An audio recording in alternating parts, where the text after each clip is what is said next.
Hello friends, welcome back to my channel where I share my passion for making irresistible treats. Today we are going to be making Ermine buttercream, which is a cooked flour buttercream.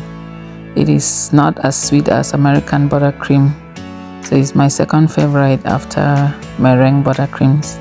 I start by combining the flour, sugar and a pinch of salt, and then I stir it really well to get all the lumps out.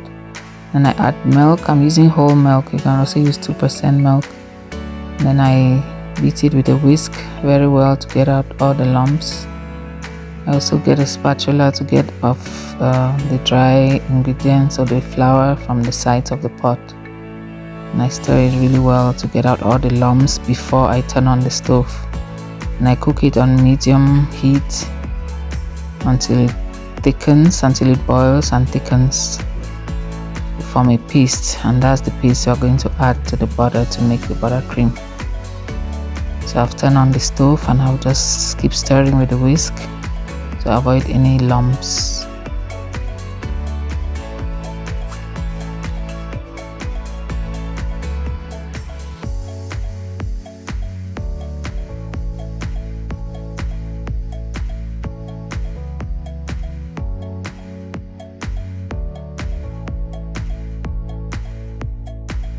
As you can see, it's getting hot. You can see the vapor, but we'll keep cooking it until it gets thick and bubbly. This is the buttercream that was used in the past, or that was commonly used for red velvet cake. Nowadays, most people use cream cheese frosting, but this was the original frosting for red velvet cake, and it pairs really well with red velvet cake or cupcakes. As you can see, it's beginning to boil and getting thicker. I'll continue to stir it until it's completely thick and well cooked. Then I'll turn off the stove and transfer it into a bowl and let it cool for about an hour or two before I add it to the butter. Because if you add it to the butter when it's still hot, it's going to melt the butter. I don't want that.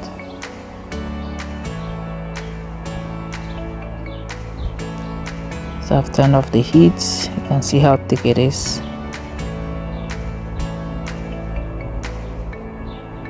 Now I'll transfer it into a clean bowl and spread it out so it can cool faster.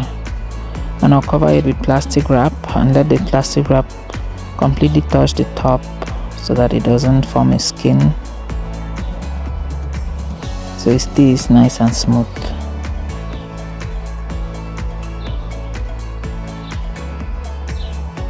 Okay, we'll cover that and set it aside. You can leave it at room temperature or in the fridge if you want it to cool faster. So now it's about 2 hours later and the pudding has cooled down. Now we're going to start beating the buttercream. We'll start by putting some softened butter. The butter has been out at room temperature, so it's nice and soft. I'm using the paddle attachment. I like this particular attachment because it scrapes the bowl really well. I'm just breaking up the butter so it beats more easily. We'll beat the butter till it softens and it's nice and creamy, and then we'll gradually add the pudding or the roux or whatever you call it, the paste, the flour, milk and sugar paste. After beating the butter, I'm scraping the sides and bottom of the bowl to get off any excess.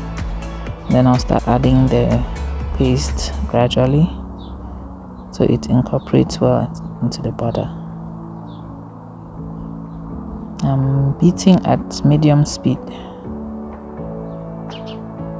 I'm just using a knife to help push it off the spatula.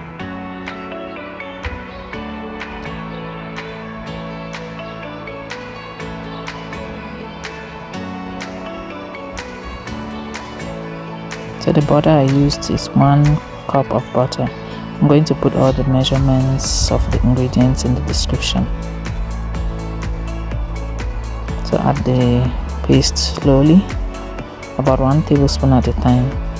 Sometimes I'm too impatient to really measure it. I just add it slowly.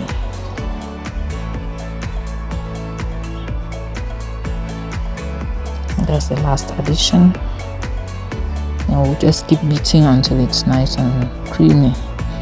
I already added a little bit of salt in the pot before cooking the paste.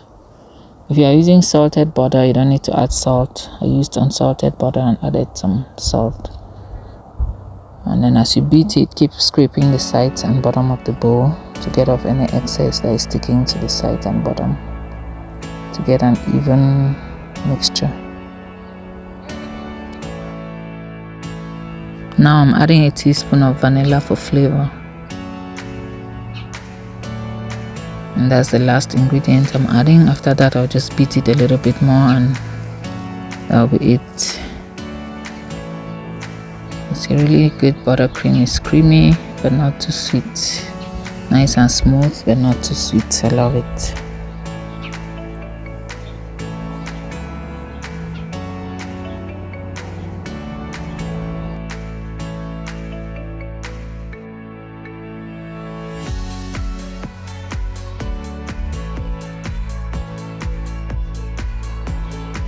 Now I'm basically just stirring it at the low speed at the speed of 1, so that I don't introduce too much air into the buttercream, so that it's nice and smooth with no air bubbles.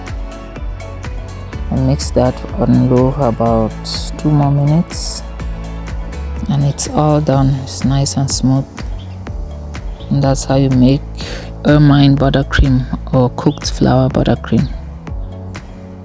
Very creamy, very smooth but not very sweet.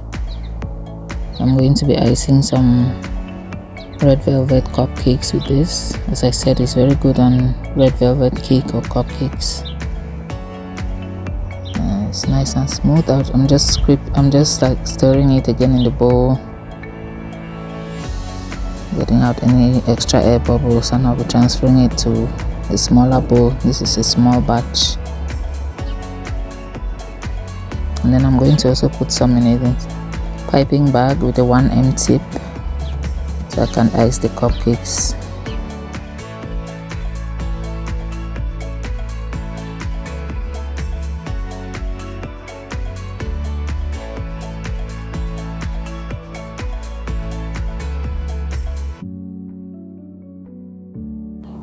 So I just filled the piping bag and I'm getting out any air bubbles from it before I pipe it on the cupcakes.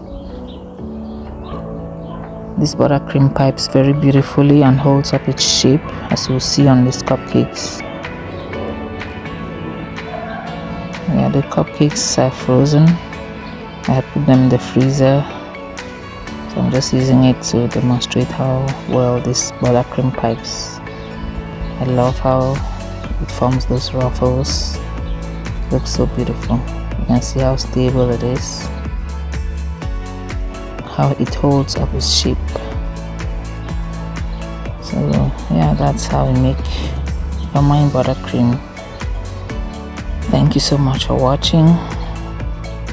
Please like, subscribe, share, and stick around for more amazing videos coming up.